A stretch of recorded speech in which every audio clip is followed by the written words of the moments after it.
Bonjour à toutes et à tous, bienvenue dans King Energy. Les semaines se suivent et se ressemblent pour Fernand, toutes plus chargées les unes que les autres. Merci beaucoup le King pour ta disponibilité. Salut Guillaume, salut à tous les amis qui nous écoutent. Merci toi de continuer à faire avancer le MMA français d'une manière ou d'une autre.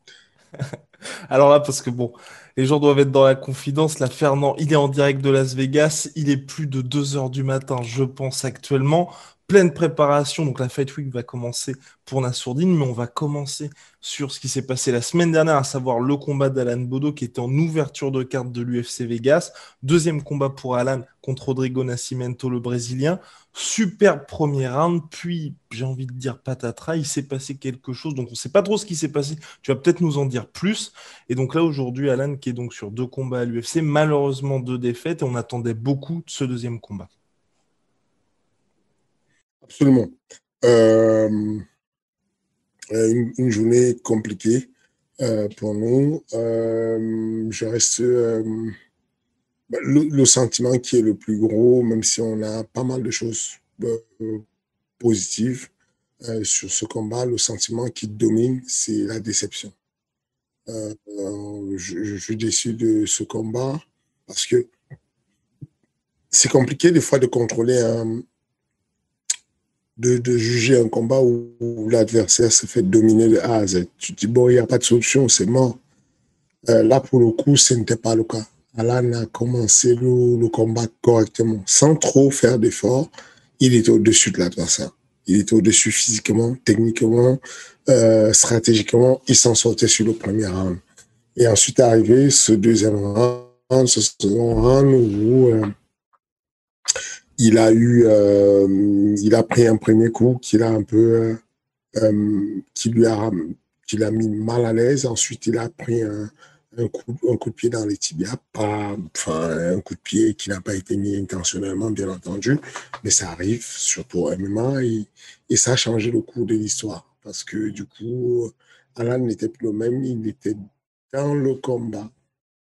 Il était dans l'octogone, mais sans être dans le combat. Il n'était plus là, il n'était plus présent, il était absent. Euh, je suis déçu parce que il lui a manqué quelque chose que je ne peux pas enseigner. Je peux conseiller, je peux lui pointer du doigt ce qui a manqué, mais il va falloir qu'il se bouge lui-même. Donc, tu le disais, les 2h30 du matin à Vegas, à 23 ans, on était encore au resto, on en a encore parlé. On a beaucoup parlé de ça et mon rôle de staff, mon rôle de coach, c'est d'apporter la vérité, même si ça fait mal. Ça a Mhm. beaucoup fait mal à tous les deux. C'est très gênant d'avoir cette conversation, mais j'en suis sorti satisfait parce que je sais que j'ai accompli mon devoir. Lui, c'est quelqu'un de c'est vraiment une bonne personne, Alan. Et donc, du coup, je peux parler du contenu de notre conversation parce que je sais que j'ai déjà fait avec lui, déjà. Et au-delà de ça, je sais il comprend ce que je veux dire.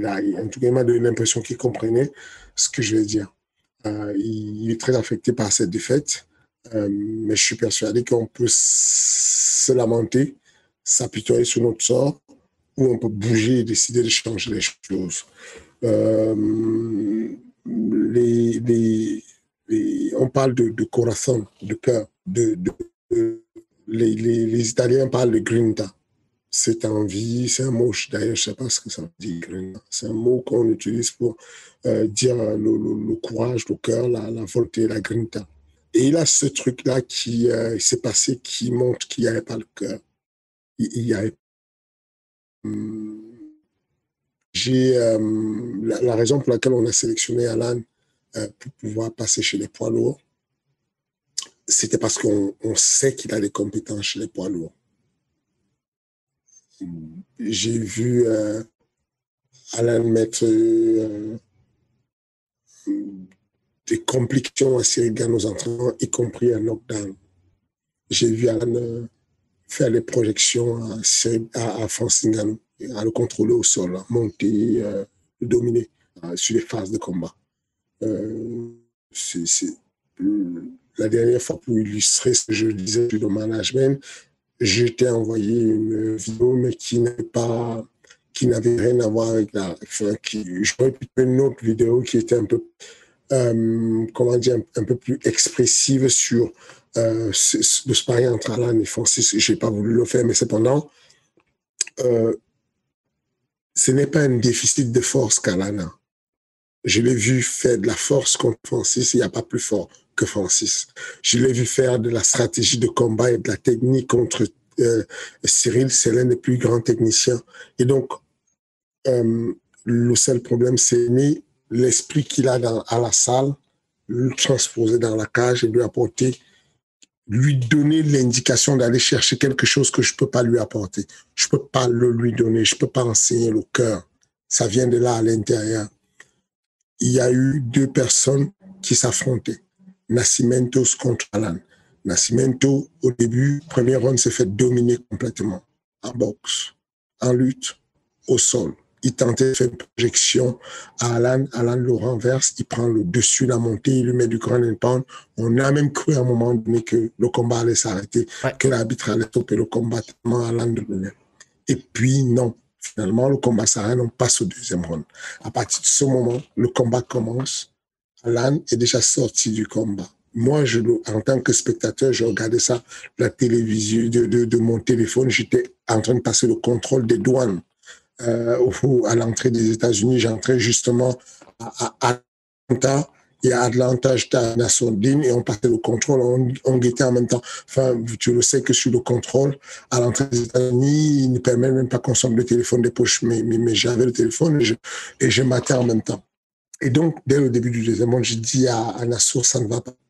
Il vient de sortir du combat. Je sens qu'il est sorti du combat. Et Nassau me dit, mais non, il est en train de dominer, là, c'est bien, il met des coups, il met des frappes, c'est lui qui domine. Je lui dis, crois-moi, je sais voir. Et il a sorti du combat. Et ça n'a pas tardé, il y a un jab qui prend, et ensuite, par la suite, il y a un coup dans les parties qui prend, et c'est pas qu'il se plie de douleur, auquel cas j'entends que tu te plies et que tu tombes par terre, mais il tient les parties et il tourne le dos à l'adversaire avec un signe d'agacement parce qu'il a pris un coup dans les parties. Ça, ce sont les signes de sortie du combat. Et je suis très déçu pour lui aussi parce que il le mérite vraiment, il a mérite la victoire, il mérite le succès.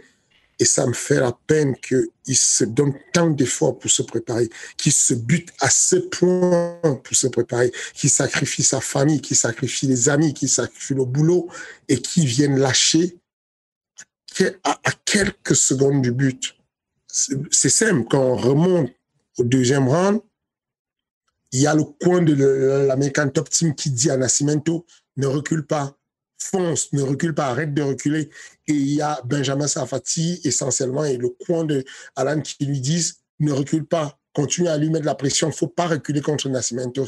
Et il se trouve que Nascimento a gagné raison, a pris raison, parce qu'après son jab, il a vu Alan qui mettait des coups, mais sur le reculoir.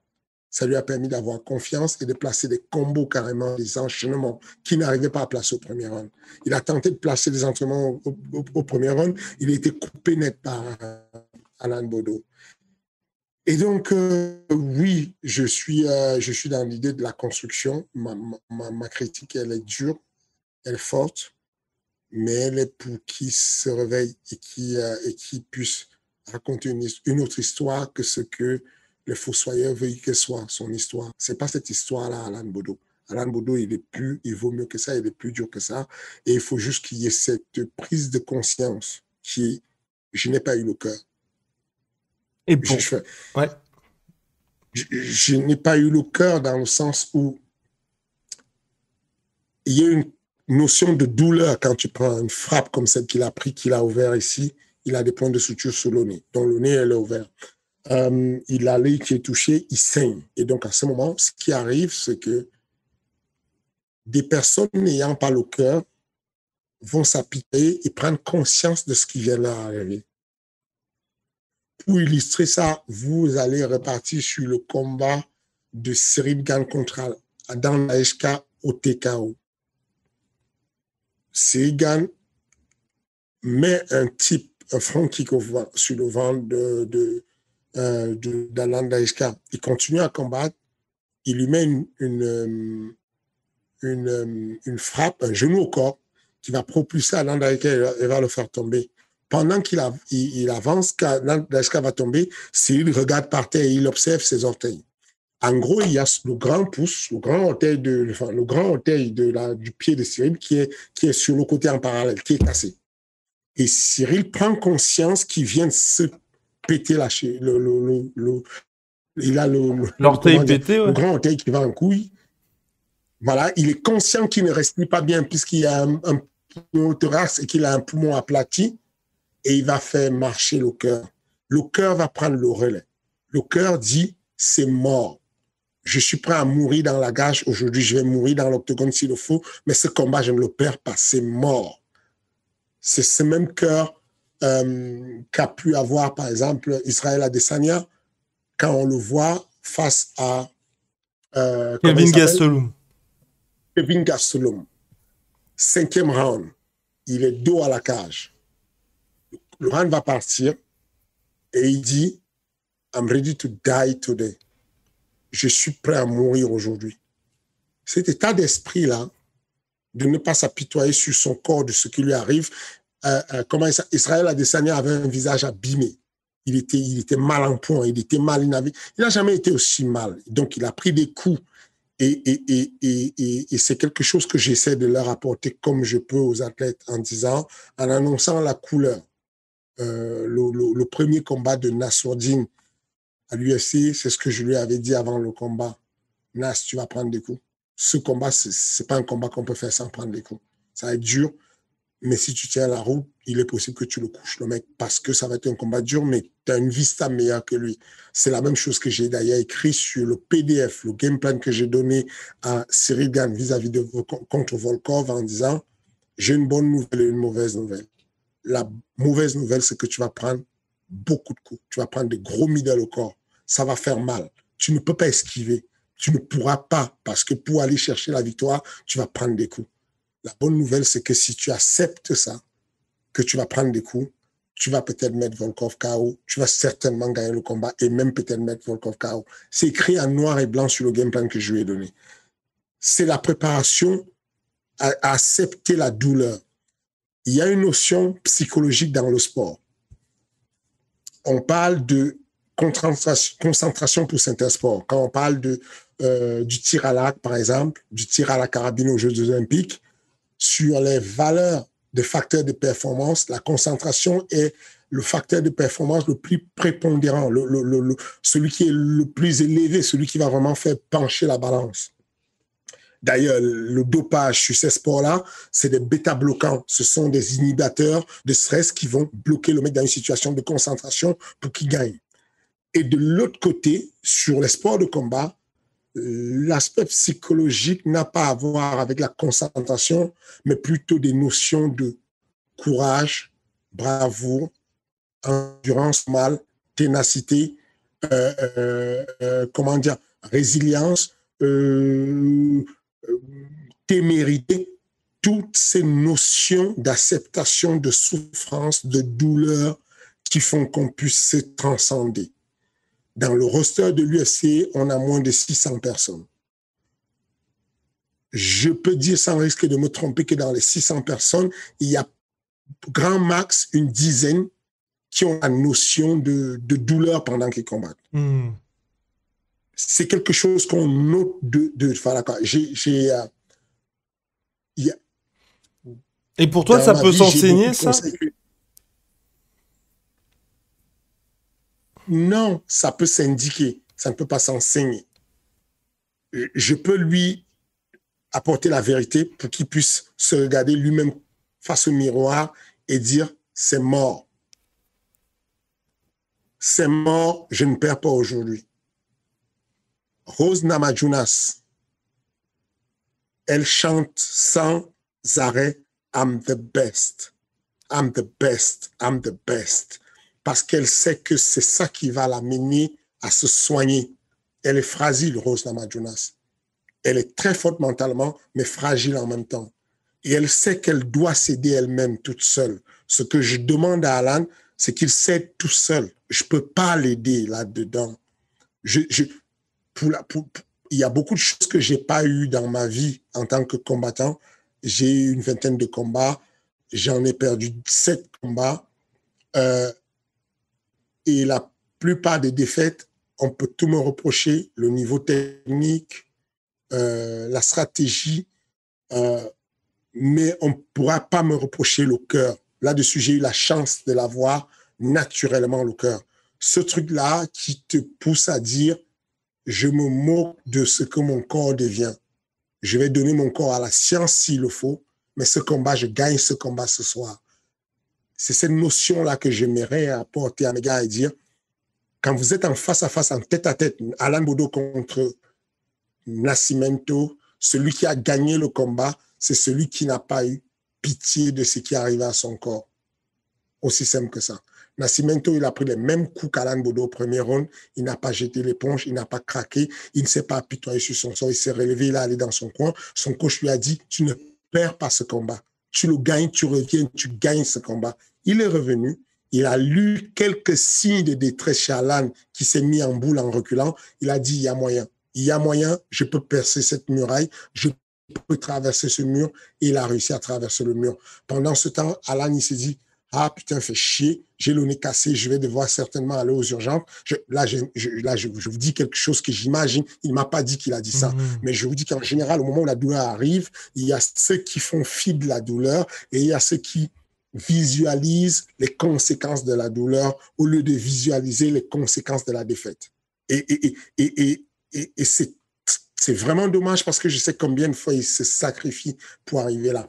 Je vais d'ailleurs profiter pour saluer un message qui m'a beaucoup touché. C'était celui d'une autre factorienne, Rislen Zouak, qui est venue en soutien à Alan Baudot et qui disait dans le message, grosso modo, elle a vu pas mal de critiques sur Alan Baudot et elle disait, grosso modo, ne serait-ce qu'entrer déjà dans l'octogone de l'UFC, c'est une grosse victoire et que les gens ne se rendent pas compte du nombre de sacrifices qu'il y a derrière ça et que les critiques peuvent souvent être très blessantes et détruire des hommes. Et elle lui a apporté son soutien. Et moi, c'est pas le message. Moi, j'ai pas vu le message en question, mais j'ai eu beaucoup de personnes qui m'ont remonté le message en disant, franchement, votre salle de sport montre une belle image parce que vous réussissez à donner de la cohésion d'équipe à vos élèves. Un autre combattant, une autre combattante qui est en train d'encourager un combattant, c'est très bien. Et donc, du coup, je profite ici pour saluer tous les factoriens et ceux qui ne sont pas de l'écosystème du MMA Factory qui ont encouragé, qui ont donné cette force-là parce qu'Alan en a besoin. Alan a besoin, pas qu'on l'insulte, pas qu'on le critique, comme la plupart le font de manière gratuite et sans construction, et laisser les ayants droit critiquer. Je suis un ayant droit du fait que je sois le head coach de Nassourdine, d'Alan Baudot. Je suis un ayant droit du fait que son préparateur mental, son préparateur physique, Hugo Marcotteo, son coach,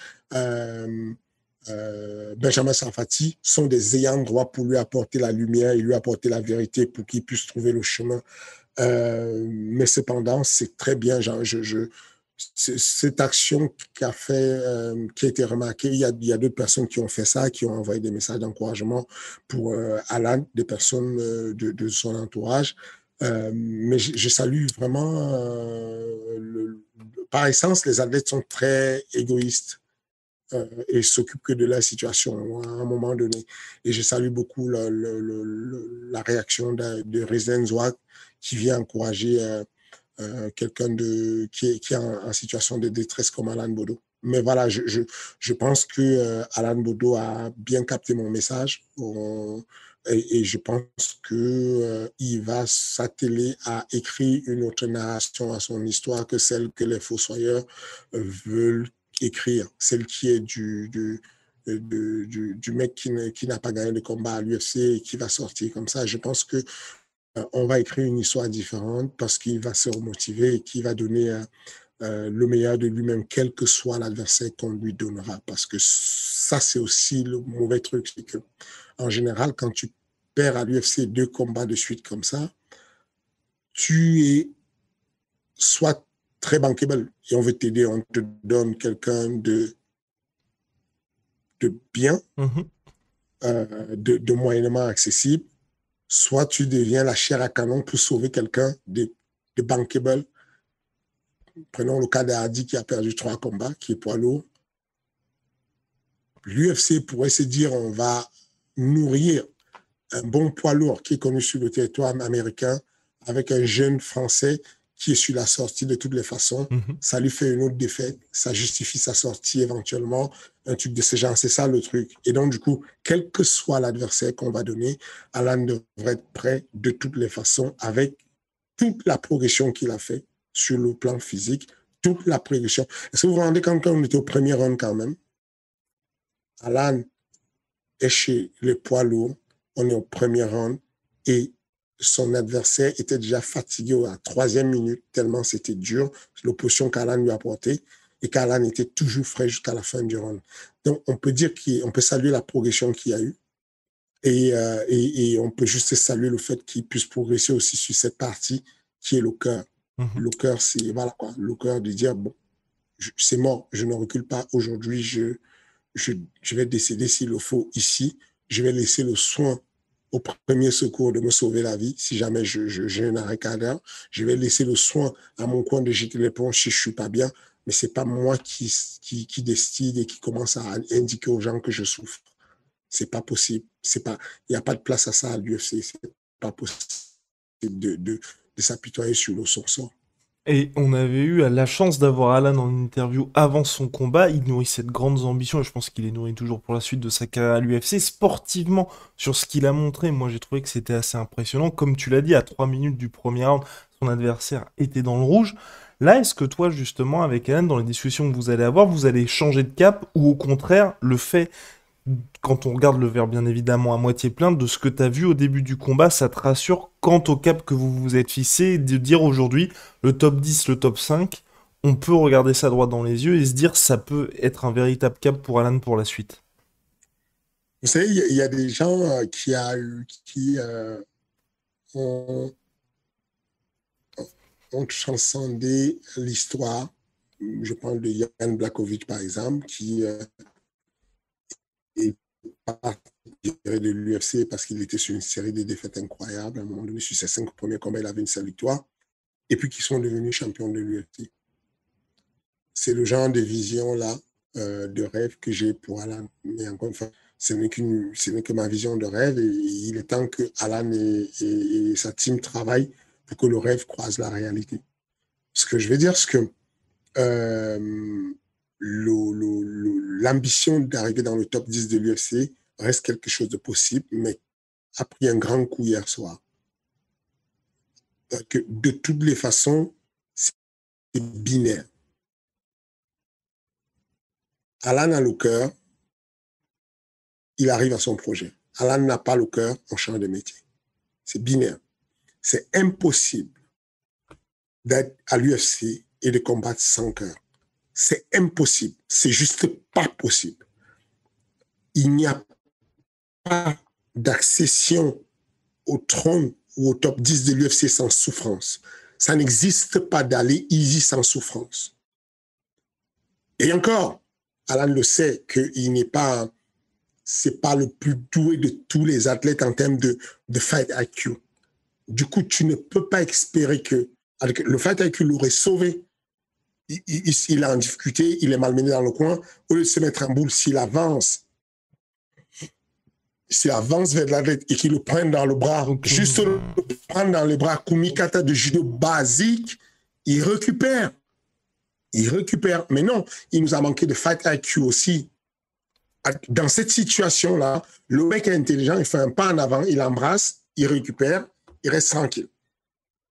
Mais parce qu'il ne l'a pas, justement, il lui faut du cœur.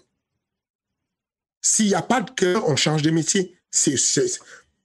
Mon rôle est un rôle assez violent. Je passe ma vie à dire à des personnes oui, tu peux être champion du monde en 2 ans. Et non, tu ne peux pas percer en MMA. Tu ne peux pas, tu veux faire du MMA ta vie, tu ne peux pas gagner des sous en MMA. C'est violent de dire ça à des gens, mais c'est la vérité. C'est juste que j'ai vécu des jeunes qui ont perdu tellement de temps à espérer des projets et ne sont pas arrivés, donc je suis assez lourd là-dessus. Tu as le cœur, tu vas percer. Tu n'as pas le cœur, c'est mort. Mais c'est mort. Tu peux être talentueux comme tu veux. Hein. On dit que Sirigan est talentueux. S'il n'a pas les compétences d'encaisser les coups de Volkov, venez, on plie bagage, laissez tomber le MMA. Le MMA, c'est de la souffrance à un moment donné. On est en train d'aller en enfer et il y a un qui dit, moi, c'est mort. Mon pied, si tu me fais mon bras, si tu me fais une clé de bras, tu peux rentrer avec mon bras chez toi, mais je ne vais pas taper. C'est mort. Moi, c'est mort. La patate que tu m'as mis, tu as intérêt à me mettre KO parce que si tu comptes que la douleur va m'arrêter, c'est mort. Si tu ne peux pas dégager la notion de nociception de ta tête, donc tu ne peux pas enlever la douleur, la nociception de ta tête dans l'espace de combat, laisse tomber. Viens, on fait un autre métier, c'est binaire. Donc, il est averti, il le sait maintenant, il sait ce qu'il y a à faire.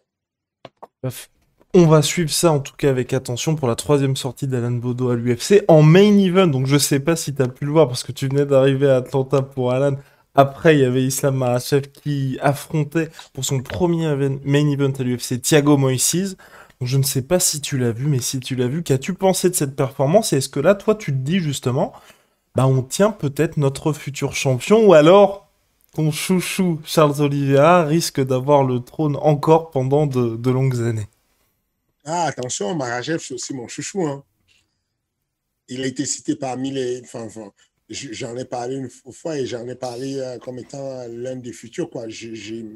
Ce sur quoi je vais revenir, c'est une déclaration que j'ai faite qui était... Comment dire? Oh! C'était linéaire. C'était Makhachev est probablement plus fort que Khabib. Mm-hmm. Je ne suis pas très sûr. D'accord. C'est-à-dire que si on prend toutes les tendues du MMA, Makhachev est plus fort page par page, domaine par domaine que Khabib. Mais si tu mets entre les mains de Khabib Moses, Khabib en fait une bouchée. Il le tabasse en parlant. Mais tu vois Khabib qui est en train de taper Ferguson et qui dit à Ferguson, tu vas abandonner, oui ou non? Johnson, Michael Johnson. Michael Johnson, et il lui met des frappes. Il lui dit, tu vois, il faut que tu abandonnes. Tu vois, ça, c'est pas ton niveau. Tu n'es pas de mon niveau. Il le tabasse en avançant. Ça, c'est Khabib. C'est un autre niveau en termes de mental là-dedans. Et ce que j'ai vu l'autre jour, hier, vis-à-vis de ce Komen, c'est bizarre à expliquer. Comment j'explique? Islam Makhachev a dominé complètement son combat. Il n'y a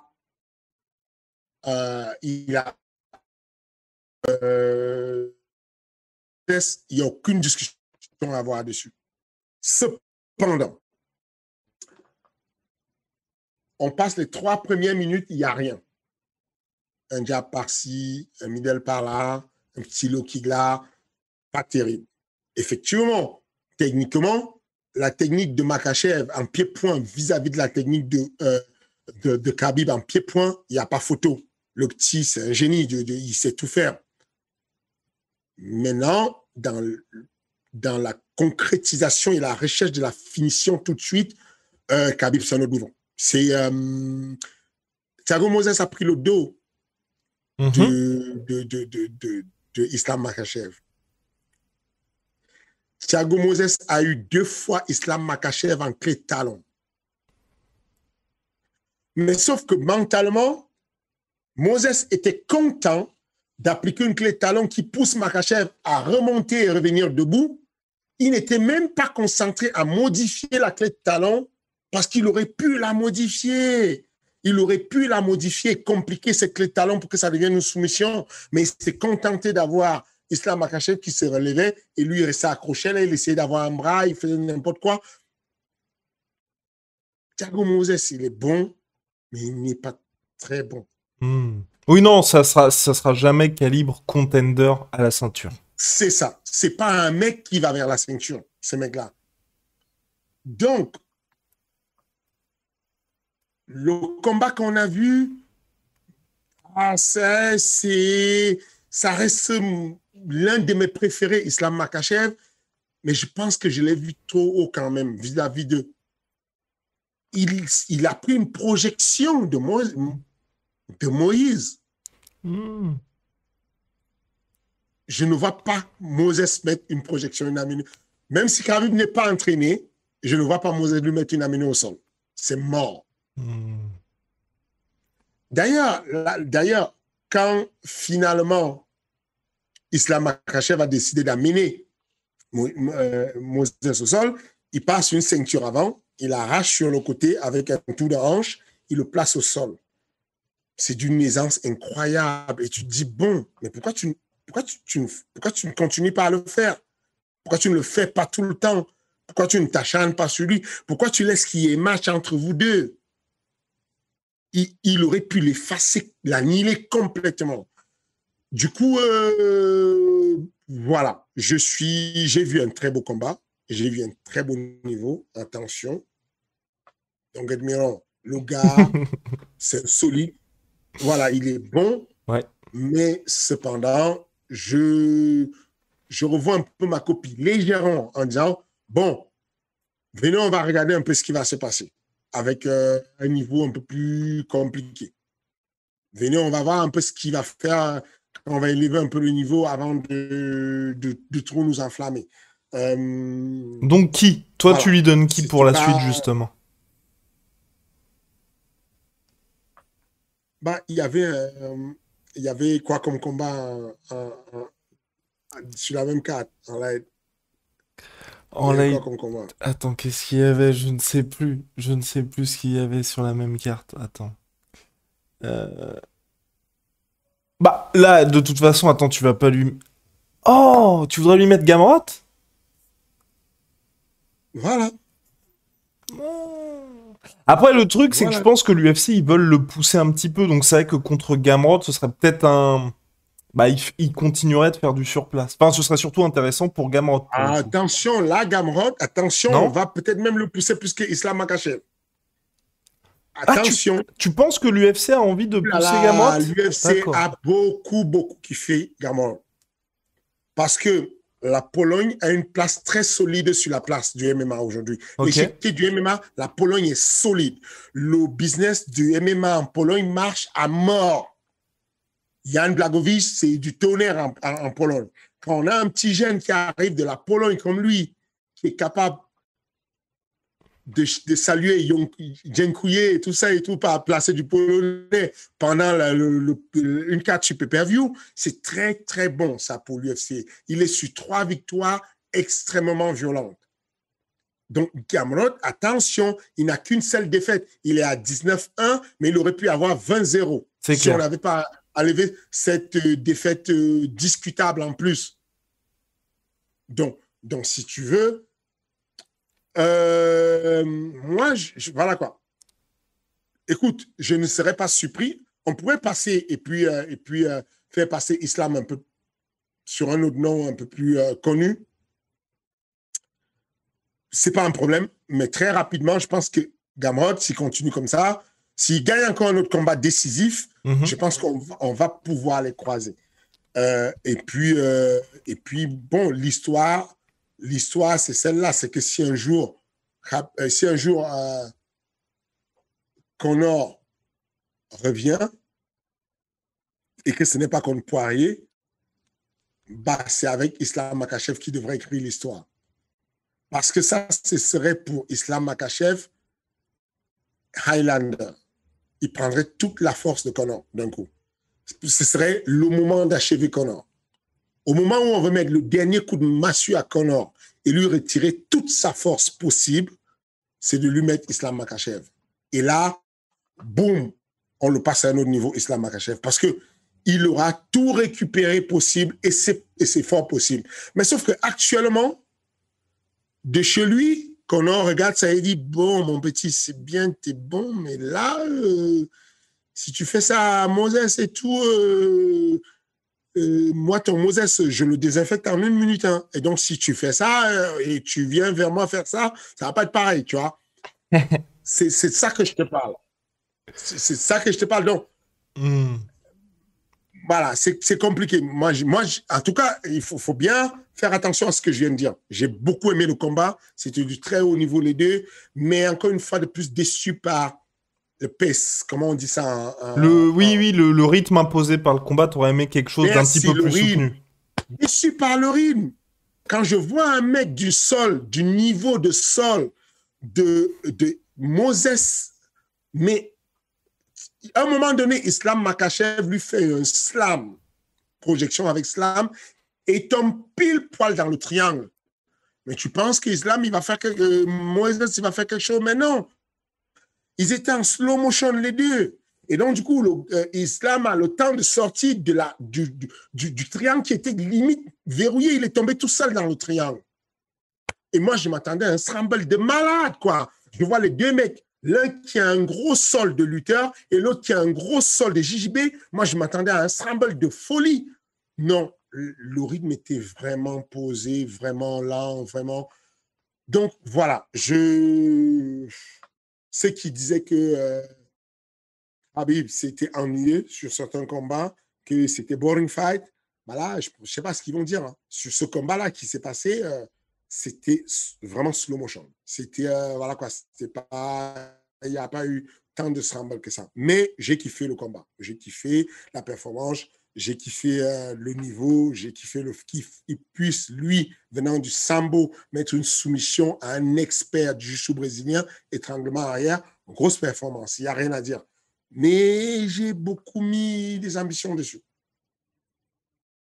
Bon, pour l'instant, donc Fernand ne récolte pas les dividendes escomptés sur Islam Makhachev. Là, on avance parce qu'il y a pas mal, bien évidemment, d'événements particulièrement intéressants, à commencer par la semaine prochaine. Et on va honneur au Factorien, honneur à Nassourdine Imavov, qui revient donc là à l'UFC. Ce qui est assez intéressant, c'est que la Phil Hawes, donc qui avait battu Nassourdine lors de son deuxième combat, va affronter l'un des protégés de Daniel Cormier, qui est pas vraiment, on va dire, sur la même pente et au même ranking que le futur adversaire de Nassourdine Imavov, qui lui fait face à Yana Inish dans le top 20 mondial. Et finalement, on a l'impression qu'il n'y a pas eu, on va dire, cette défaite face à Philos et que l'ascension se poursuit parce que là, en cas de victoire, ça pourrait être très très intéressant pour lui. Yanani, je le rappelle, dernier combat c'était contre Kelvin Gastelum. Certes, ça ne s'est pas passé comme prévu pour lui, mais cependant, on va dire que c'est un des noms de cette catégorie middleweight de l'UFC, en tout cas un des animateurs de la catégorie. Absolument. Yananish, c'est l'une des fiertés du Management Factory, dans le sens où placer Nassourdine face à un top 20 de l'UFC actuellement, c'est vraiment le truc qui passe complètement ce qu'il a eu comme défaite vis-à-vis de Philos. Là, la balle elle est au centre et tout, la balle est de notre côté, à nous de jouer le game et ça va bien se passer. Euh, si Nassourdine gagne le combat, il pourrait être propulsé sur les portes du classement ou carrément dans le classement en fonction de comment ça se joue. Et il y a de la place. Il y a de la place. Nassourdine est un excellent combattant, très complet, qui, comme je parlais encore l'autre fois, comme je parlais un peu plus tôt des facteurs qui sont des facteurs binaires de la performance ou pas. C'est où ça passe, où ça casse. Euh, Nassourdine qui pêche encore des fois de son orgueil et de la volonté à vouloir dominer ses adversaires dans tous les domaines, au lieu de juste chercher à gagner le combat et à finaliser le combat dans le domaine où il est le plus fort. Mais avec le temps, on voit beaucoup de projets de ça, beaucoup de progrès de sa part, beaucoup de volonté à suivre, de discipline à suivre ça. Donc, voilà, je pense qu'on aura un beau combat. Il y a une belle il y a un bel espoir sur le style de combat que ça va donner, dans le sens où on a un gros lutteur. Yann, c'est un bon lutteur qui boxe bien, qui frappe comme un sourd-muet, qui va essayer d'arracher la tête à Nassour. Et Nassour qui est un peu plus fin, qui est complet, qui sait quasiment tout faire, qui va essayer de le mettre en difficulté. Donc, voilà, je pense que c'est une bonne opportunité pour Nassourdine et c'est le moment de la saisir. Et il y a donc le retour de Nassourdine.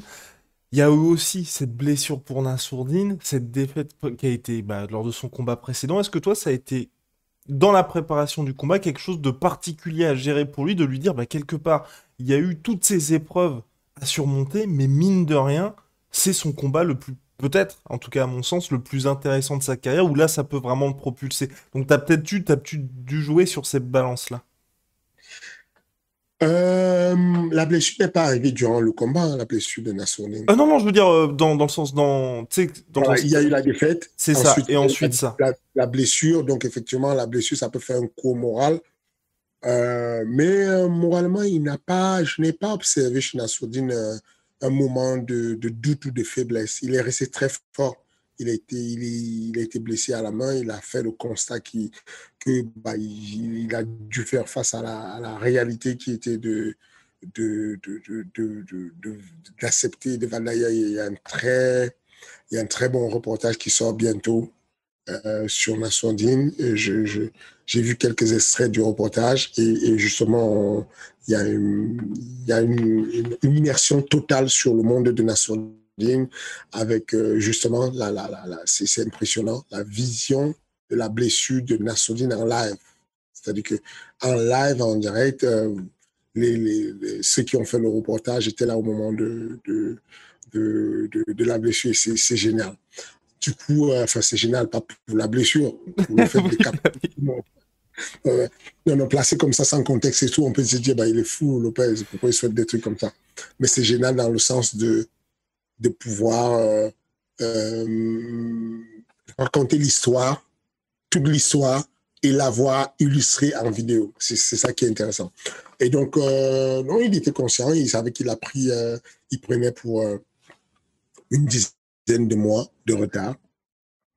Du coup, on a eu une proposition bas possible parce que bon, il était blessé. On a eu cette autre proposition de combat qui était du coup beaucoup intéressant. Et bon, voilà. Donc, il s'est préparé sérieusement. On a un doucement. Et puis aujourd'hui, il est capable de frapper de ses deux mains de manière violente et on y est. donc vivement samedi. Petite question quand même, Fernand, là c'est plus sur le côté management. Comment expliques-tu, toi, que Nassourdine Imavov, qui est perdu contre Philo, se retrouve face à une telle opportunité, et de son côté, Phil Oz, qui a, je crois, combattu depuis, et là c'est son deuxième combat, donc on a l'impression, je vais pas dire qu'il y a du surplace, mais que il aurait peut-être dû se retrouver dans cette situation-là. Bah, L'UFC, il y a plusieurs éléments concomitants. La première des choses, c'est que je vais m'enlever le crédit d'avoir demandé directement Yana Anish. Je ne l'ai pas demandé. C'est arrivé tout seul. Donc, ce n'est pas le crédit au Management Factory pour le coup. Le crédit que nous, on aura, qu'on peut avoir, nous, c'est d'avoir constamment dit à l'UFC, Nassourdine, c'est un crack. Ne lui donnez surtout pas des mecs faibles. Ça n'a aucun intérêt. Donnez-lui des grands noms. C'est un crack, faites-le monter tout de suite. Parce que ce qui se passe souvent, c'est que quand vous montez un athlète et que vous voulez être très gentil avec lui et que vous demandez, oui, est-ce qu'il n'y a pas de mecs faibles pour mon gars et tout, il faut qu'il monte doucement en puissance. Ça, c'est le truc à braquer l'UFC. Ça n'a aucun intérêt. Ils ne veulent pas voir ça. Ils veulent les gens qui ont envie de combattre dans un premier temps. Dans un deuxième temps, c'est que il va combattre, il va gagner, mais il va gagner des noms, des 100 noms, et donc, du coup, qui ne vont pas lui apporter de popularité et rien d'autre. Vous avez vu qu'à un moment donné, Islam Makachev, il est quand même sur une grosse série, je crois, de 7 victoires, et il suppliait en disant, les gars, donnez-moi des noms, quoi, donnez-moi un mec classé. Mais il n'avait pas de mec classé, il n'a pas de mec classé. C'est vraiment une faveur et un honneur d'avoir des mecs classés. Un mec du niveau de Nassourdine qui n'a que 2 combats à l'UFC se retrouve à affronter un numéro un gars du top 20 mondial, c'est excellent. C'est vraiment la bonne opportunité. En plus, l'opposition des styles est parfaite et tout. Et donc, nous, ce qu'on a toujours fait au Management Factory, c'est de dire à l'UFC, Nassourdine, c'est un crack. Dès le début, déjà, le management était vraiment bizarre. C'est-à-dire que je vous ai dit qu'on n'avait pas le crédit d'avoir dit on veut Yann Yannick. Non, on n'a jamais dit ça. Cependant, on a le crédit de dire s'il te plaît, Mick, passe Nassourdine à l'UFC directement. Il a été inscrit pour le contender série. Son adversaire était prêt, lui, il était prêt. Il y a eu un problème de retard des visas pour les États-Unis avec le Covid.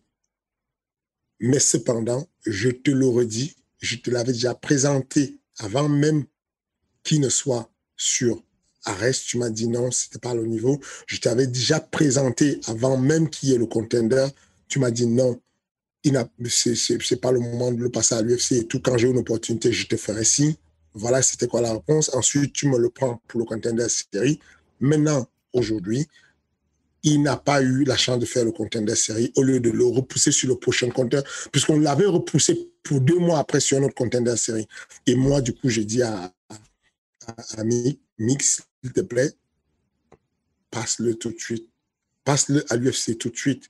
Et donc, ça discute, on argumente et tu lui dis, ça va être difficile, je ne pense pas, non. Ça... Et je lui dis, sincèrement, Mick, il n'a pas besoin de visa pour Abu Dhabi.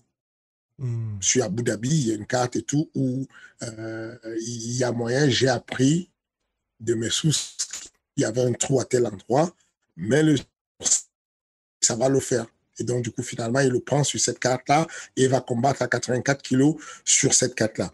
Et donc, du coup, voilà comment il rentre à l'UFC. Donc, c'est un peu une carrière où on prend des paris. On continue à prendre des paris en disant, tu verras que je ne t'ai pas menti, tu ne vas pas être déçu. Et il n'a pas été déçu jusqu'ici, même après la défaite après la défaite de Nassourdine. Le bureau, le matchmaking de l'UFC dans son ensemble est d'accord que Nassourdine reste un jeune qu'il faut faire monter. Alors que Yann Anish, c'est un solide vétéran de l'UFC, mais quel intérêt de le garder absolument alors qu'il ne va pas percer. Il est ancien déjà, il ne va pas percer. Ce serait peut-être l'occasion de tester tout de suite Nassourdine. Et si Nassourdine passe, on a un autre mec qui devient un nouveau contender et qui va jouer dans la cour des grands. Et c'est un nouveau, c'est de la chair fraîche et tout. C'est quelqu'un avec une mentalité fraîche qui est très complet. Donc voilà, moi, l'explication que je donne au matchmaking et à la position qu'on donne aujourd'hui à Nassourdine, à l'UFC. Donc, en main event, le retour de TJ Dillashaw, vu par beaucoup comme l'un des meilleurs, sinon le plus grand bantamweight de tous les temps, avec le futur, selon Fernand Lopez, Cory Sandhagen, numéro 3 de la catégorie. Selon toute vraisemblance, ils s'affrontent pour le prochain title shot. Alors là, on a besoin de toi et de tes lumières pour savoir qui va peut-être sortir vainqueur, parce que ça s'annonce particulièrement intéressant comme combat. Moi, je dis déjà, peut-être Fight of the Year. Voilà.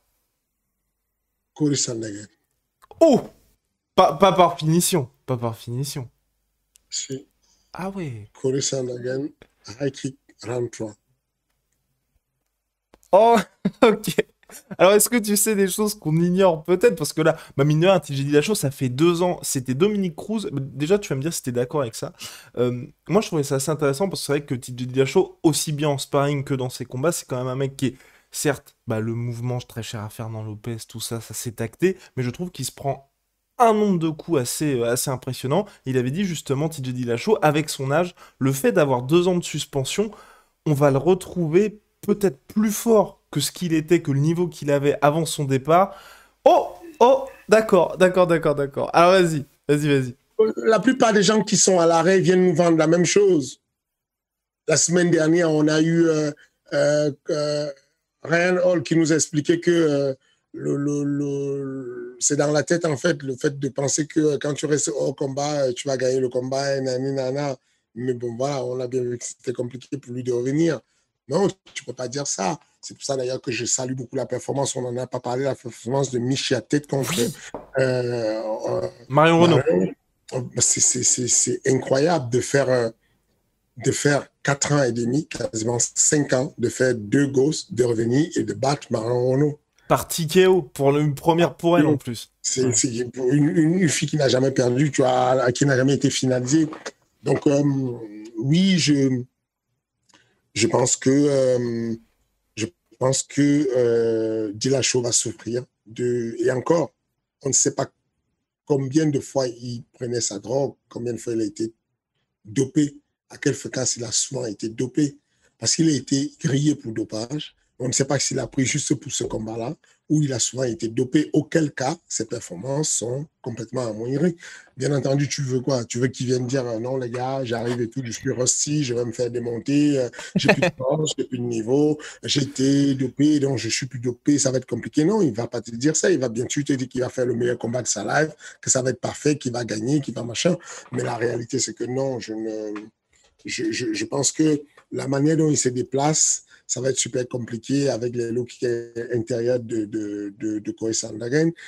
Il va beaucoup jouer dessus, il va beaucoup travailler ces feintes-là de mettre des low kicks à l'intérieur, de stopper ses déplacements. La longe est monstrueuse. La longe des jambes de Corey Sandhagen vis-à-vis des jambes de Dillashaw, il ne faut même pas mesurer, ça ne sert à rien. C'est quasiment le double, quoi. Enfin, ça ne sert à rien. Et la longe des bras, pareil, c'est grave. Donc, si tu veux, quand tu as un mec aussi technique, aussi ingénieux, qui a une pareille allonge et tout, ça va être compliqué. Ça va être compliqué. TJ Dillashaw, c'est l'un de mes préférés. Avant le dopage, c'est celui que j'aimais le plus. Ah, toi Après le aussi, le dopage, dopage, c'est mort. Je ne peux plus. Le dopage, ça t'a mis un petit coup? Ouais. Oui, ça m'a complètement. Oui, ça m'a refroidi complètement. Ça change tout dans la performance. Ça refroidit complètement. Du coup, non, je pense, j'espère que Sandhagen va gagner et je pense qu'il va gagner. Je D'accord. souhaite qu'il gagne et je pense qu'il va gagner. C'est ce que j'allais dire. Eh bah, dis donc. Et pour le coup, pour TJ Dillashaw, là, le fait, tu vois, après 2 ans d'absence, revenir là pour un combat éliminatoire pour le prochain title shot, c'est quand même quelque chose. Enfin, je veux dire, les ambitions sportives restent là. C'est pas un combat, tu vois, juste pour voir où est son. Il aurait pu avoir un Pedro Munoz ou quelqu'un d'autre. Là, c'est Ah le oui, top du lui, top. il a dit, il veut être double champion. Il a clairement annoncé qu'il veut revenir être double champion. Il ne vient pas pour jouer au billes. Il vient sérieusement. Hein. Voilà quoi. Donc, non, je le comprends. C'est un top. Hein, c'est-à-dire qu'il est légitime pour aller faire ce stade éliminé. Il a comment dire, il a des états de service. Ce n'est pas du vol, quoi. Il mérite sa place où il est là. On enlève cette histoire de dopage et tout. Il mérite sa place là-dessus. Et pour le coup, quand tu vois dans les circonstances, parce qu'à l'époque, il n'y avait pas King Energy, il n'y avait pas tout ça, quand il s'est fait contrôler positif, c'est quand il descendait en flyweight. Toi, quand tu l'as vu, bon, je vais peut-être utiliser un mot un peu fort, mais il avait l'air cadavérique dans l'approche de ce combat-là pour descendre justement en flyweight. Est-ce que pour toi, c'était tout simplement une erreur de se dire je vais descendre en flyweight pour affronter Henry Cejudo? Enfin, tout court, descendre en flyweight. Je ne peux pas savoir. C'est des sujets sur lesquels je n'ose pas me prononcer alors que je ne fais pas partie du camp d'entraînement. Hmm. J'ai eu beaucoup de personnes qui viennent souvent dire, qui viennent critiquer, wow, Fernand n'aurait pas dû faire descendre un tel, ou Fernand n'aurait pas dû faire monter un tel. C'était un mauvais choix de faire monter Nassoudine Mavov, il aurait pu être meilleur à 77 kilos. Enfin, je reçois un peu ce genre de critiques et je me dis, les gens ne respectent pas l'intelligence des autres. C'est bien de se dire que dans un camp d'entraînement, il y a un staff, il y a des gens qui discutent, il y a des gens qui connaissent un peu l'athlète et qui commencent à savoir s'il est bon ou pas bon à ce niveau. Donc, je préfère ne pas me prononcer sur la décision de changer de catégorie dessus parce qu'il y a tellement de facteurs qu'on ne connaît pas à l'intérieur des camps d'entraînement. C'est facile à devenir. J'étais le discrédit sur un camp et dire ouais, non, c'était une erreur, il ne fallait pas faire ça. Je n'en sais rien. Je ne sais pas comment il est constitué physiquement. Je ne sais pas comment dire, sa génétique en termes de métabolisme, en fait. Je ne sais pas ce que ça donne. Est-ce qu'il aurait mieux géré? Je n'en sais rien. Il y a des gens qui sont descendus et qui sont devenus des tueurs à gages. Il y a des gens qui sont montés de 3 catégories. Je pense à comment il s'appelle, Johnson. Anthony machin. Johnson. Anthony Johnson qui était 67 kilos et qui est devenu poids lourd. Il y a des gars qui sont montés de 3 4 catégories et qui sont devenus des tueurs plus ils montaient. Donc, je veux vraiment esquiver de me prononcer dessus parce que ça peut être très compliqué de vouloir parler de ce qu'on ne sait pas. Hmm. On va passer maintenant brièvement aux news du moment et puis ensuite on se concentrera sur les questions parce que vous savez, chaque semaine vous pouvez poser vos questions à Fernand, ça se passe dans l'espace commentaire et il y répond avec plaisir bien évidemment. Donc par rapport aux news, donc là il y a un business qui va intéresser bientôt Fernand Lopez, c'est le business du pay-per-view avec Cyril et puis tout ce qui va arriver ensuite si tout se passe bien bien évidemment. Donc c'est c'est Conor McGregor qui a tout cartonné lors de l'UFC 264 face à Dustin Poirier. Toi quand t'as vu les chiffres, deuxième plus grosse performance de l'histoire, est-ce que tu comprends un petit peu plus sa stratégie dans l'avant-combat et est-ce que quelque part, je vais pas dire que ça justifie tout ce qu'il a fait, mais est-ce que tu te dis ah 1,8 million de pay-per-view pour tout ce qu'il a fait, je comprends un petit peu et je me dis, bah, quand il y a les duels sportifs, il faut aussi qu'il y ait un petit peu de piment autour de ça pour que les gens mettent la main à la poche. 70 $ outre-Atlantique pour les pay-per-view, je le rappelle. Euh, non, ça ne justifie. Enfin, ce n'est pas dans mes gènes. Je ne peux pas insulter la femme d'un monsieur. Hmm. C'est là où il m'a perdu, Conan. Enfin, je peux pas. Je ne me vois pas. On me dit, OK, Fernand, écoute, si tu veux avoir 2 millions de pay-per-view avec Cyril, viens, tu dis à Cyril qu'ils disent que la femme de d'Eril Lewis est dans ses DM. Non, non, je préfère ne pas avoir le pay-per-view en question. C'est dur à porter, c'est lourd. Il paraît qu'il a parlé de la fille Oui, de Dustin de Poirier également, Poirier.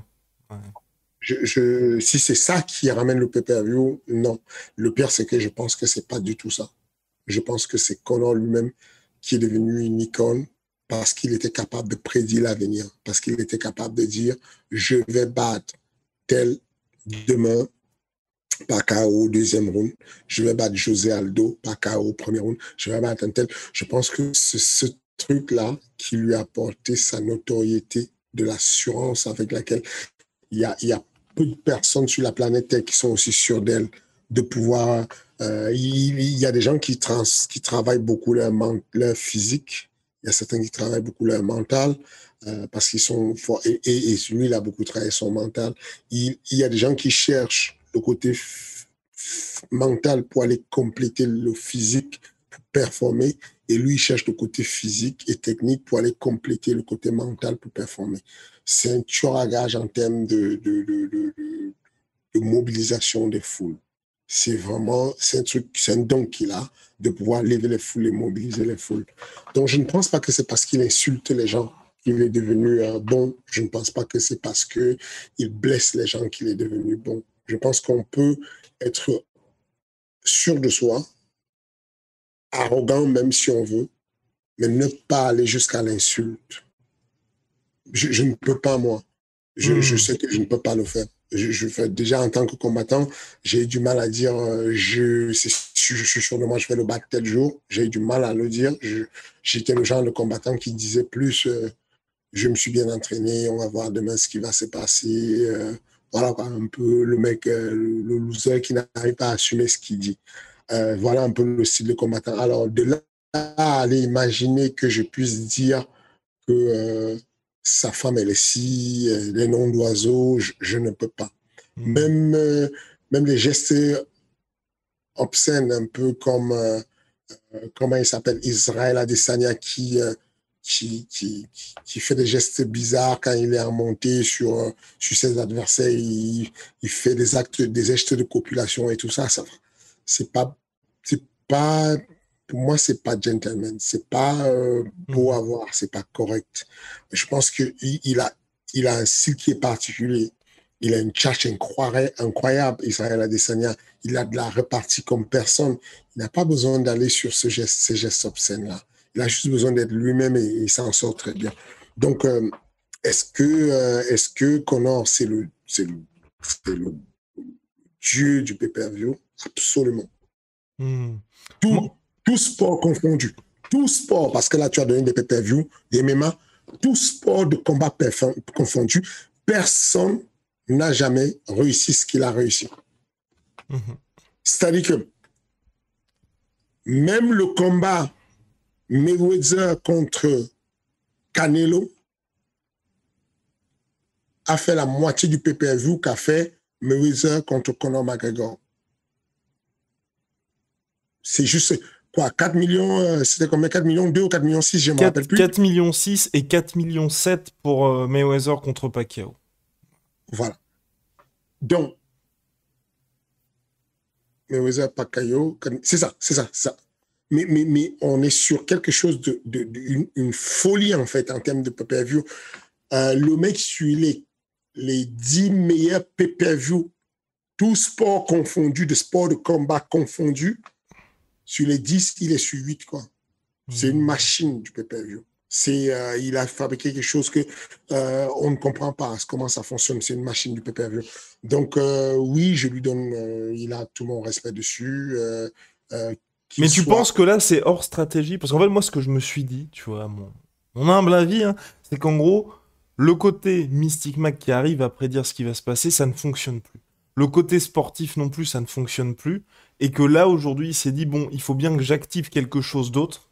Et que maintenant, je vais me transformer un petit peu en bad guy de l'UFC. Comme justement, son premier poste après sa défaite, ça a été de citer ce que Al Pacino disait dans Scarface, justement, You need people like me. Donc vous avez besoin de quelqu'un comme moi pour justement pointer ce qui ne va pas chez vous, tout ça. Et qu'aujourd'hui, il s'est dit, bon, maintenant, je ne peux plus être le Conor McGregor gentil, je ne peux plus être le mec qui arrive à prédire l'avenir. Donc autant pleinement assumer ce rôle de méchant de l'UFC et que les gens maintenant me regardent pour ça. Bah, du coup, à ce moment-là, ce n'est pas la stratégie à avoir. Ça veut dire que être bad guy n'a rien à voir avec les insultes. Si je vais être bad guy, j'ai la femme de Poirier qui m'envoie des messages en DM. Au lieu de dire ta femme est une bitch et dire des choses en disant elle a des messages à elle, machin, je publie complètement, je publie le message. Là, tu es bad guy. Tu es bad guy dans le genre badass. Ce n'est pas tu es insultant, tu ne dis rien, tu dis OK, toi tu parles, vas-y calme ta femme, elle me court après, voilà son message. Fin du game. Là, tu affaiblis un mec mentalement parce que tu le tues, parce que voilà. Mais là, aller l'insulter, c'est du coup, tu deviens le vecteur des insultes et tu deviens la mauvaise personne en mode, c'est pas bad guy, c'est que tu es juste mal poli. Enfin, bad guy dans mon style du sport, du badass, c'est voilà, tu es un dur à cuire. C'est pas badass en mode mauvais gars, tu dois être mauvais, méchant et mal éduqué. Moi, il y a des choses qui ne vont pas dessus. Les rumeurs disent que Conor, Poirier, sa femme sont complices et que c'est une affaire qui serait montée entre les trois Ok. pour faire drama sur drama et pouvoir ramasser des sous. Je ne sais pas si c'est vraiment, je ne suis pas un complotiste de première heure, mais cependant, Bah, en tout cas, ce qui est vrai, c'est qu'ils vont faire beaucoup de sous. ça allait être sérieux. La Libye est là. Il y a un alibi super. C'est comme les officiers de police disent, il y a des faisceaux d'indices beaucoup dans cette direction-là. Maintenant, moi, je ne vais pas rentrer dans ça. Ce que je vais juste dire, c'est que chacun d'entre nous, on a des devoirs et on a des ambitions. Qu'on veut laisser un héritage moral en plus de l'héritage financier qu'il va laisser à Conor Junior. Est-ce que tu veux que Conor Junior apprenne que son papa était le papa qui insultait les races des gens ou qui insultait qui insultait les femmes des gens qui ne lui avaient rien fait? Non. Tu as un moyen d'affecter la personne en montrant ce que, juste en disant, moi je dis rien, je dis ça, je dis rien, mais voilà la capture d'écran de DM. Moi, j'ai rien dit, ça c'est différent de tu es blessé, tu es assis par terre et tu insultes et tu aboies et tu insultes. Voilà, voilà. Je trouve que c'est une machine de guerre pour le pay-per-view. Mais si c'est ces méthodes-là, je n'y crois pas déjà. Les méthodes qui sont là ne sont pas, elles sont des méthodes tardives qui ne viennent pas, qui ne sont pas les méthodes qui lui ont fait avoir sa notoriété Mhm. sur le pay-per-view. Mais même si c'était ça, du coup, je me désinscris. Je ne, de toute façon, je descends de la hype train de toutes les façons. Voilà, je m'arrête là à partir du moment où ça devient indécent. Bon bah voilà, voilà. Fernand est descendu du hype train. Conor McGregor, on va répondre. Enfin, Fernand va répondre aux questions. Donc, question de Sébastien Vaudieb. Fernand, quelles étaient selon toi tes qualités et tes défauts en tant que combattant? Que t'a-t-il manqué pour aller à l'UFC par exemple? T'as commencé un petit peu à en parler, et donc là, je te laisse finir sur le sujet. Bah, je n'étais pas bon, c'est tout. C'est pour ne pas aller à l'UFC, c'est que il faut des qualités, il y a un modèle de performance pour le MMA. Le modèle de performance de l'UFC, du MMA, c'est qu'on doit avoir le facteur prépondérant, ce sont les qualités physiques. Ensuite, dans les qualités physiques, force, endurance, coordination, souplesse. Euh, et puis, il y a des qualités bioénergétiques ensuite, qui sont la capacité de pouvoir durer dans le combat, gérer le combat. Les deux qualités, je les avais, les qualités physiques, les qualités bioénergétiques, c'est bon. Ensuite, il faut en tout premier, la première qualité, la première faculté qui est le facteur prépondérant, c'est le fight IQ, la compétence à pouvoir prendre des décisions, de bonnes décisions pendant qu'on combat en temps réel. Ça, je ne l'avais pas. Je considère qu'il m'a manqué beaucoup le fight IQ pendant très longtemps et que j'ai commencé à comprendre à la fin de carrière et quand j'ai décidé déjà, quand j'entrais dans le côté sur le côté coaching de la chose. Donc, il m'a manqué du fight IQ. J'étais quelqu'un d'assez, mes qualités, c'était que j'étais, comme je disais tout à l'heure, on peut me reprocher de tout, mais la qualité première qu'on m'a toujours donnée, c'était généreux. Généreux vis-à-vis du public. Généreux, quel que soit l'adversaire. J'avais des amis, on m'a proposé je me rappelle des amis comme Boris Johnson, l'un des meilleurs combattants à 84 kilos en France. Euh, on nous avait proposé un combat à deux et Boris m'a dit, ouais, t'es malade, toi, en fait, t'as accepté le combat contre moi et tout. J'ai dit, ouais, Boris, tu sais que je te kiffe et tout, mais moi, je ne voyais pas ça comme un manque de respect et tout. Tu sais combien de fois je te respecte. Je me dis juste, bon, souvent, on se met bien, tu vois. Et parce que moi, je n'y voyais pas de mal. C'est que pour moi, c'était vraiment un truc où c'est du sport, vous voyez, vous mettez bien et tout ça. Et pourtant, c'est un adversaire que je redoutais, qui était très fort, Boris. L'un des meilleurs, l'un des plus grands gâchis du MMA en France. Mais je n'hésitais pas une seconde à prendre le combat, j'étais généreux. Et quand je prenais un combat, Patrick Vallée par exemple, bon, j'aurais pu jouer intelligence, stratégie. Et donc, j'ai pris 2 KO avec lui parce que j'avais ce côté têtu, têtu à mort, têtu mais sans stratégie. Têtu, je suis généreux, je vais à l'abordage, on donne le gong et tout, je te rentre dedans, tu me rentres dedans et puis on va voir qui s'en sort, c'est tout. Du coup, c'est pour ça que j'en parlais en disant, Alan, c'est quelque chose qui vient, je ne te demande pas d'être aussi stupide que je l'étais, quoi, mais il faut quand même un minimum de corazon, il faut un peu de cœur pour pouvoir aller au combat et se dire que enfin, c'est un sport de combat, on y va, quoi. Et, euh, oui, c'est essentiellement ça. Je pense qu'il m'a manqué, j'allais dire les connexions, mais il faut déjà avoir le niveau. C'est-à-dire que même si à l'époque, mon coach Mathieu Nico, même si il avait les connexions de l'UFC, j'aurais fait quoi en fait? Il fallait avoir un bon niveau et j'avais un niveau moyen, un niveau européen, mais pas un niveau mondial. Hmm. Deuxième question. Et puis ensuite, tu t'es rattrapé avec ta carrière de coach. Deuxième question de Mathias Thias.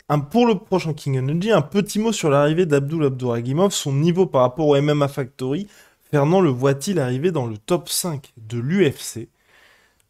Alors, parce que oui, donc il a été signé au Management Factory, et là on a pu voir des posts d'Abdoul, mais aussi de Fernand sur des entraînements de... Donc il s'est entraîné maintenant au Factory, donc est-ce qu'il va s'entraîner full-time au sein du MMA Factory, ou est-ce que, parce que la première fois qu'on en avait parlé dans King tu avais dit que justement il resterait dans son ancien club, mais il viendrait de temps en temps aussi à Paris. Abdul est dorénavant 100% dans l'écosystème du MMA Factory et du Management Factory. D'accord. Cependant, sa situation géographique fait que il ne monte sur Paris que quand il a des camps d'entraînement ou alors quand il... Voilà quoi. En gros, il est sur deux résidences. Quand il est quand il est à Nantes et tout, il s'entraîne à Nantes. Et puis, quand il faut arriver à Paris, il arrive à Paris pour une courte durée, pour une certaine durée, et puis il repart. Mais en tout cas, il représente bien le MMA Factory et il représente bien le Management Factory. Je suis honoré et flatté de l'avoir parce que c'est un athlète de haut niveau. Il y en a peu avec des palmarès aussi propres aujourd'hui en France. Walter White, j'en ai eu des Walter White dont je connais un peu cette caté-là et tout.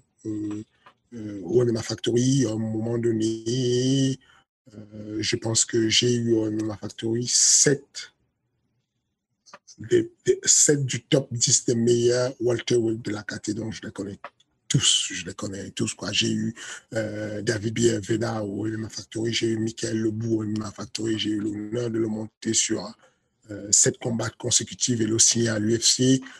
J'ai eu Karl Amoussou à l'UFC, au MMA Factory, il revenait de... Oh, quel lapsus, Karl Amoussou à l'UFC. J'espère que ça, c'est un bon pour lui, que ça lui apportera l'UFC par la Suisse. En tout cas, j'ai eu Karl Amoussou qui venait du Bellator avec une série de défaites qui est arrivée au MMA Factory, qu'on a reconstruit, on a monté. Karl Amoussou, on l'a ramené jusqu'à 7 victoires consécutives. Ça, c'est fou parce que pas beaucoup de gens le rappellent souvent, ce genre de truc. Putain, c'est un bon truc à rappeler ça quand même. C'est bien ça de rappeler le parcours. Non, mais là, j'insiste, c'est bien parce que là, je viens de le dire et ça sonne bien quand même, ça fait du bien. On oublie ça en fait que Karl Amoussou est arrivé et puis il était malmené, quoi. C'était compliqué pour lui. Et ensuite, on a construit quelque chose dans un environnement assez serein où il a monté et il est arrivé à 7 victoires consécutives. Il a, il a pris la ceinture du Cage Warrior. C'est ça. C'était avec le MMA Factory et le Management Factory. Et puis ensuite, il est parti en Suisse. Euh, j'ai eu qui d'autre en 67 kilos, même celui qui a fait le main event de Octagon. Ah, j'ai eu Tab, Dio MMA Factory, j'ai eu vraiment tous les 77 kilos possibles et bankables. Je les ai eus quand ils étaient à leur prime, Mhm. leur max du max. Et ensuite, là, ça me fait plaisir de pouvoir côtoyer, d'avoir à travailler avec Abdul de Lazy King. Mais et quelles sont les ambitions alors? Parce que là, donc, il revient le 1er août prochain au Brave. Ce n'est pas pour la ceinture. Est-ce qu'il y a cet objectif d'on va dire reconquérir le titre du Brave, ensuite aller à l'UFC? Ou alors peut-être pourquoi pas aller dans une autre catégorie? Parce que j'en avais parlé avec Clément Marcoux qui connaît bien aussi Abdul Abdouragimov. Lui, il était d'avis aussi de se dire pourquoi pas être en welterweight, mais aussi peut-être faire une descente chez les lightweight. Est-ce que vous avez parlé de tout ça ou pour l'instant vous êtes cap sur le 1er août et ensuite on verra où t'as déjà fixé quelque chose pour la suite. Non, on verra bien.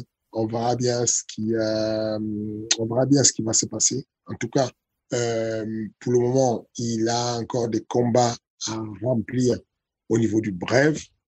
Euh, j'ai abordé la discussion avec le Brève sur l'éventualité de la suite, en expliquant bien au Brève que Abdul était bien chaud à ce que voilà quoi, si l'UFC lui donne la permission qu'il y aille. J'ai discuté avec l'UFC. Euh, les, J'ai discuté avec l'UFC sur la possibilité de passage de Toul. Il est sur une liste stand-by, contrairement à ce que les rumeurs qui disent, il y a des fausses rumeurs qui disent qu'il aurait été demandé par l'UFC. Non, ce n'est pas exactement ça. J'ai parlé directement avec Sean Shelby et il n'en est rien du tout. Voilà quoi. Il va faire son combat le premier. Il va faire certainement encore l'autre combat au bref pour être dans ce qui doit se faire. Et si par hasard l'UFC pointait son nez, je trouverais une solution avec Shahid Mohamed, le président du bref, pour que ça se passe bien. Je suis dessus, comme jamais. Il est sur le dossier. Bon, bah, très bonne nouvelle pour Abdouragimov, qui est ancien champion du Brave. Et donc là, on attend la suite avec impatience pour lui. Je pense qu'on a fait le tour, mon cher Fernand. Bah voilà, vous le savez, King Energy est disponible sur toutes les plateformes. Est disponible sur YouTube. On va avoir un tout petit point réclame du King très tardif parce que là, il est très tard à Las Vegas. Mais en tout cas, n'hésitez pas à poser vos questions en commentaire. Et puis, vous voyez, il y répond chaque semaine avec le sourire malgré la fatigue. Ah oui, tu m'as pas dit ça. Tu m'as pas dit que j'étais éclaté et que j'avais une tête de mort, en fait. Non, mais non, c'est j'en déduis. Je déduis que la fatigue est là. Ok. Bah non, vous savez déjà comment ça fonctionne. Vous savez que on a besoin de vous. N'hésitez pas. Cliquez sur ce bouton-là. Ok. Frappez le plus fort dessus sur le truc. Plaque. Et comme ça, on clique sur le bouton d'abonnement si vous ne l'avez pas encore fait. Ensuite, likez le petit pouce bleu vers le haut. Ensuite, allez sur les commentaires et racontez-nous ce que vous voulez. Vous pouvez nous parler de tout ce qu'on a raconté sur Apple tout à l'heure. Vous pouvez nous donner des idées, d'ailleurs, des idées pour reconstruire, remotiver si des personnes pensent que... Moi, je pense que ça ne s'enseigne pas le combattre avec le cœur. Je pense que ça s'indique par un coach et ensuite l'athlète se prend en main pour prendre des décisions. Mais si vous pensez que vous avez des solutions pour Alain Bordeaux, je suis preneur. Allez en commentaire et racontez-moi qu'est-ce que vous envisagez pour ça. Ça lui fera plaisir, des encouragements, mais surtout des commentaires dans le sens de pouvoir l'aider à retrouver la grinta. Voilà, merci beaucoup pour votre soutien et je vous dis à très bientôt. À la semaine prochaine.